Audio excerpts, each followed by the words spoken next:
প্রেমে আঘাত, দুই ছাত্রের মৃত্যুর প্ররোচনার দায়ে দুই প্রেমিক সহ তিনজনকে গ্রেফতার। গতকাল কাকদ্বীপের হারুট পয়েন্ট কোস্টাল থানার কাশনগর ও মাধবনগরের মাঝামাঝি দুই ছাত্রের মৃতদেহ উদ্ধারের ঘটনায় তদন্তে নেমেছিল হারুট পয়েন্ট কোস্টাল থানার পুলিশ। আটক করা হয়েছিল দুই ছাত্রীর প্রেমের সম্পর্কে দুজন প্রেমিক ও তাদের একজন বন্ধুকে। এই তিনজন ছাত্রকে গতকাল জেরা করার পর পুলিশ নিশ্চিত হয়েছেন দীর্ঘদিন প্রেম করার পর ওই দুই ছাত্রীকে ছেড়ে দেয় প্রেমিক। এরপর ওই দুই ছাত্রীর আত্মহত্যা বলে উঠে আসে। ওই দুই ছাত্রীর মৃত্যুর প্ররোচনার দায়ে দুই প্রেমিক সহ তিনজনকে গ্রেফতার করে হারুট পয়েন্ট কোস্টাল থানার পুলিশ। আজ তাদেরকে কাকদ্বীপ এসিজেএম আদালতে তোলা হবে। যেটা সত্যি সেটা বলবো। আমার ছেলে বাড়িতে 6টার সময় সিম পুট করেছে, আমার সঙ্গে সব কথাবার্তা খেলাফেলা করেছে। আমি বাড়িতে মা ছেলে তো থাকি।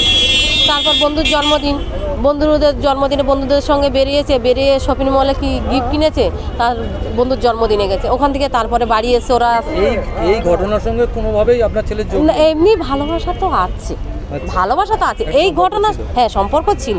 আর এইগুলো আদার্স ওরা কিছু জানে না, মেয়েগুলো যে ঘটনা করবে এগুলো আদার্স জানে না। মেয়ের বাড়ি ইংরেজি 23/11/2024 তারিখে শ্যামল জানা একটা কমপ্লেন করে যে তার বোন এবং তার বান্ধবী মাইতে পজিশনে পড়তে যাওয়ার পর থেকে সন্ধ্যা থেকে নিখোঁজ, খুঁজে পাওয়া যাচ্ছে না। সেই বেসিসে পুলিশ তদন্ত শুরু করে। তদন্ত করার পর গত ইংরেজি 24/11/2024 তারিখে হারুট পয়েন্ট কোস্টাল থানা একটা ইনফরমেশন পায় যে বারাইপুর। গতকাল 24 তারিখ হারুট পয়েন্ট থানা কোস্টালে একটা অভিযোগ জমা পড়ে। তাতে যে অভিযোগটা করা হয় যে দুটি নাবালিকা মেয়ে 23 তারিখ বিকেল 4:30টার সময় তারা বাড়ি থেকে বেরিয়ে যায় টিউশন পড়ার জন্য, কিন্তু তারপর তারা আর ফিরে আসেনি। সেই মতো একটি অপহরণের মামলা রুজু হয়। পরবর্তীকালে তাদের দুজনেরই মৃতদেহ নিশ্চিন্তপুরের কাছাকাছি রেললাইনের উপর পাওয়া যায়। বারুইপুর জিআরপি সেই মৃতদেহটি নিয়ে যায়, বডিটি নিয়ে যায় এবং তারপর ইউডি কেস হয়।